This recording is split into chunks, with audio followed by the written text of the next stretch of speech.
शिष्य अपने गुरु को चैन की नींद सोते हुए देख आधी रात को उनके पास आया और बोला, गुरुदेव, मैं आपसे कुछ पूछना चाहता हूँ। क्या आप मुझे बताने की कृपा करेंगे? गुरुदेव उठे और बोले, हाँ बेशक पूछो। तुम क्या पूछना चाहते हो? मैं देख रहा हूँ कि तुम कुछ दिनों से काफी परेशान से लग रहे हो। उसने गुरुदेव से पूछा कि आपकी इस चिंता मुक्त जीवन और आपके चेहरे पर इस असीम शांति का राज क्या है। मैं जानना चाहता हूँ कि आप हमेशा खुश कैसे रहते हैं। क्या आपको कभी चिंता नहीं होती या आप कभी दुखी नहीं होते? आप ऐसे चिंता मुक्त कैसे सोते हैं? गुरुदेव ने बोला, अब मैं तुम्हें जो बता रहा हूँ तुम उसे ध्यान से सुनो, और यह चीज रात को सोने से पहले ठीक 5 मिनट के लिए तुम्हें करना है।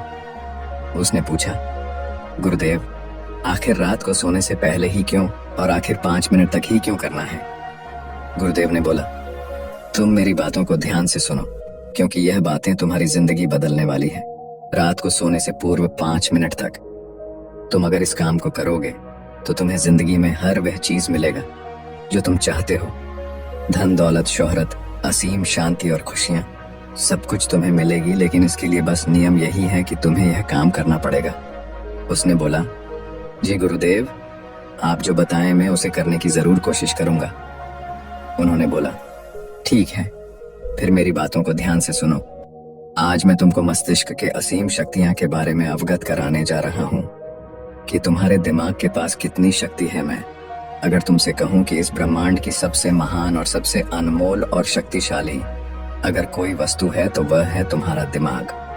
काम करने के नजरिए से हमारे दिमाग के 2 भाग होते हैं, चेतन मन और अवचेतन मन। पहला, चेतन मन का यह हिस्सा हमारे कंट्रोल में होता है। हम जागते हुए जो भी देख, सुन और समझ पा रहे हैं वह चेतन मन की वजह से ही हो रहा है। जब हम सो जाते हैं तो यह भी सो जाता है, और अवचेतन मन का यह पार्ट हमारे कंट्रोल में नहीं होता है। जब हम सो जाते हैं यह तब भी जगता है, सपने आदि इसी की वजह से आते हैं। चेतन मन और अवचेतन मन को एक उदाहरण द्वारा समझा जा सकता है। जब भी कोई व्यक्ति पहली बार मोटर बाइक चलाना सीख रहा होता है तो उसे मोटर बाइक को ध्यानपूर्वक नियंत्रित करना होता है। शुरुआत में वह संतुलन नहीं बना पाता और थोड़ा डरा हुआ भी रहता है, लेकिन कुछ दिनों बाद जब वह मोटर बाइक चलाना सीख जाता है तो अब उसे मोटर बाइक को नियंत्रित करने के बारे में सोचने की भी आवश्यकता नहीं होती। अब मोटर बाइक अपने आप नियंत्रित हो जाती है, और अब तो वह मित्रों के साथ बातचीत करते हुए या कोई और कार्य करते हुए भी मोटर बाइक चला सकता है। ऐसा क्यों होता है? शुरुआत में जब व्यक्ति पहली बार मोटर बाइक चलाना सीख रहा होता है तो वह अपना चेतन मन इस्तेमाल कर रहा होता है, लेकिन जब वह बार बार मोटर बाइक चलाने की प्रैक्टिस करता है तो अब यह अनुभव उसके अवचेतन मन में संग्रहित स्टोर होने शुरू हो जाते हैं, और धीरे धीरे अवचेतन मन चेतन मन की जगह ले लेता है। हमारा अवचेतन मन एक ऑटो पायलट सिस्टम की तरह है जो अपने आप स्वचालित तरीके से कार्य करता है। सभी स्वचालित कार्यों जैसे सांस लेना, दिल धड़कना आदि कार्य अवचेतन मन के द्वारा ही किए जाते हैं। हमारी आदतें और रोजमर्रा के सभी कार्यों में अवचेतन मन का महत्वपूर्ण योगदान होता है। हमारे हर एक विचार का हमारे अवचेतन मन पर महत्वपूर्ण प्रभाव पड़ता है, या यह कह सकते हैं कि हम जो कुछ भी सोचते हैं या करते हैं उससे हमारे अवचेतन मन की प्रोग्रामिंग होती जाती है, और फिर बाद में धीरे धीरे अवचेतन मन उस कार्य को नियंत्रित करने लगता है।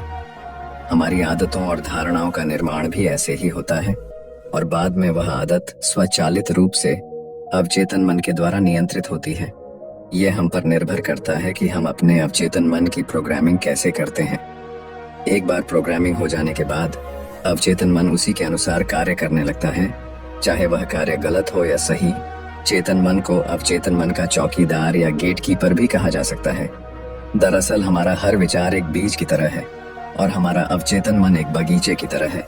हमारा चेतन मन यह निर्णय करता है कि अवचेतन मन में कौन सा बीज बोना है और कौन सा नहीं। हम कभी कभी अनजाने में अपने अवचेतन मन की गलत प्रोग्रामिंग कर देते हैं।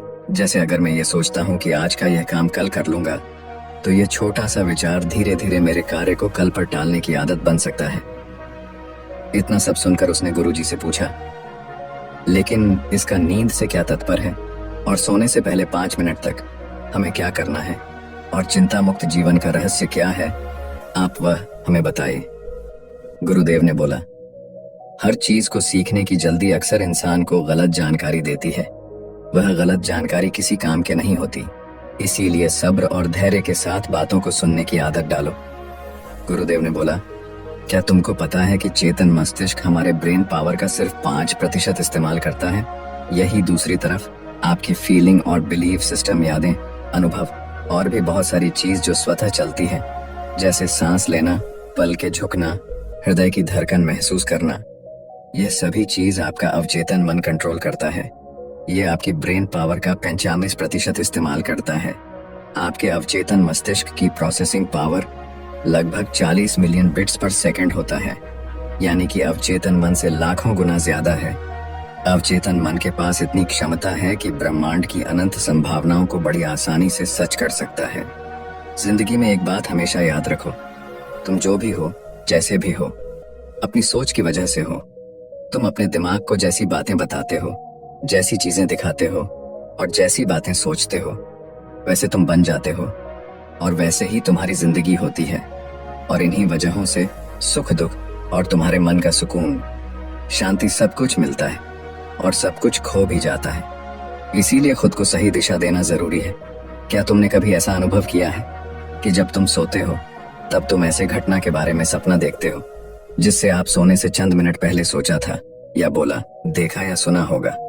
अगर आपके साथ ऐसा कुछ अनुभव हुआ है, उसने बोला, हाँ गुरुजी, सोने से पहले जब हम आधा सोए आधा जागे हुए अवस्था में होते हैं, तब हम तैयार होते हैं अपने अवचेतन मन में उन विचारों को डालने के लिए जिसे हम अपने जीवन में प्रदर्शित करना चाहते हैं। तब तुम जो भी सोचोगे, जो भी मन में विचार लाओगे और जिन विचारों के साथ तुम रात को सोने की कोशिश करोगे, वह सारी चीजें को तुम्हारा दिमाग साकार करने की कोशिश करेगा। इसीलिए सोने से पहले अच्छी चीजों के बारे में सोचो, अच्छी चीजों के बारे में जिसके लिए हम सपना देख रहे हैं, जिसे हम पूरा करना चाहते हैं, उससे रिलेटेड पॉजिटिव विचार आप इसी समय में अपने अवचेतन मन में डायरेक्ट डाल सकते हैं। इसके लिए 2 तरीके हैं। सबसे पहले तरीका है, तुम सोने से पहले सिर्फ इन चीजों के बारे में सोचो जो तुम्हें सुकून दे, जो शांति दे, जिससे तुम्हारा मन हल्का हो। आंख बंद करके तुम ये सोचो, आज का पूरा दिन बिताकर मैं हमेशा की तरह यह आज के आखिरी 10 मिनट खुद को दे रहा हूँ। मैं सबसे पहले उनको माफ करता हूँ जिन्होंने आज मुझ पर गुस्सा किया। मैं उन सबको माफ करता हूँ जो बदल गए। मैं उन सब उम्मीदों को खुद से अलग करता हूँ जो किसी और इंसान पर टिकी है। मैं पास्ट की सभी बुरी आदतों को छोड़ता हूँ। इस दुनिया में हर कोई इंसान ही है और इंसानों से गलतियां हो जाती हैं, इसलिए मुझसे भी गलतियां हो जाती हैं। गलती होना एकदम नेचुरल है। मेरे पास आज जो कुछ भी है वह काफी है। मैं हर दिन खुद के और करीब आता जा रहा हूँ। किसी की बुराई करना, किसी के बिहेवियर को जज करना, किसी के लाइफ को जज करना, खुद को या दूसरों को दोष देना, दुखी रहना या रोते रहना, ये आदतें मुझसे बहुत दूर है। हाँ, मैं ऐसा ही हूँ। मैं जानता हूँ कि किसी बुरी से बुरी चीज से भी मुझे क्या सीखना है। मैं आजकल अपनी मंजिल को पाने के लिए पूरे जीवन से मेहनत कर रहा हूँ। मुझे अपने आप में गर्व है। मैं वह सब करके दिखाता हूँ जो मैं करना चाहता हूँ। मैं अच्छा हूँ, सुंदर हूँ और सबसे ज्यादा खुद पर विश्वास करता हूँ। मैं आज की गलती के लिए खुद को भी माफ करता हूँ। मैं अपनी सभी बुरे कामों के लिए भी खुद को माफ करता हूँ। मेरे पास आज जो कुछ भी है वह काफी है। मैं हर दिन खुद के और करीब आता जा रहा हूँ। किसी की बुराई करना, किसी के बिहेवियर को जज करना, किसी के लाइफ को जज करना, खुद को या दूसरों को दोष देना, दुखी रहना या रोते रहना, यह आदतें मुझसे बहुत दूर है। हाँ, मैं ऐसा ही हूँ। मैं जानता हूँ कि किसी बुरी से बुरी चीज से भी मुझे क्या सीखना है। मैं आजकल अपनी मन को पाने के लिए पूरे जीवन से मेहनत कर रहा हूँ। मुझे अपने आप में गर्व है। मैं वह सब करके दिखाता हूँ जो मैं करना चाहता हूँ। मैं अच्छा हूँ, सुंदर हूँ और सबसे ज्यादा खुद पर विश्वास करता हूँ। मैं आज की गलतियों के लिए खुद को भी माफ करता हूँ। मैं अपनी सभी बुरे कामों के लिए भी खुद को माफ करता हूँ। मेरे घर वालों के साथ मेरा रिलेशन मजबूत है। मैं अपने गुस्से को इसी वक्त खुद से अलग करता हूँ। मैं हर तरह के डर को इसी वक्त खुद से अलग करता हूँ। मैं मानता हूँ कि आज के दिन से मुझे एक नई सीख मिली है। मैं समझता हूँ कि आज का दिन चला गया है लेकिन मैं ठीक हूँ। मेरा शरीर स्वस्थ है। अंतिम में गुरुदेव ने बोला, अगर तुम रोज 5 मिनट तक यह बातें खुद को बताते हो तो हमारा दिमाग तुम्हें यकीन दिलाएगा कि जीवन में कितनी शांति है। अगर आप भी मेरी तरह भगवान बुद्ध को मानते हैं तो इस वीडियो को लाइक करें और ऐसी और प्रेरणादायक कहानी सुनने के लिए चैनल को सब्सक्राइब करके कमेंट में नमो बुद्धाय लिखना ना भूले। धन्यवाद।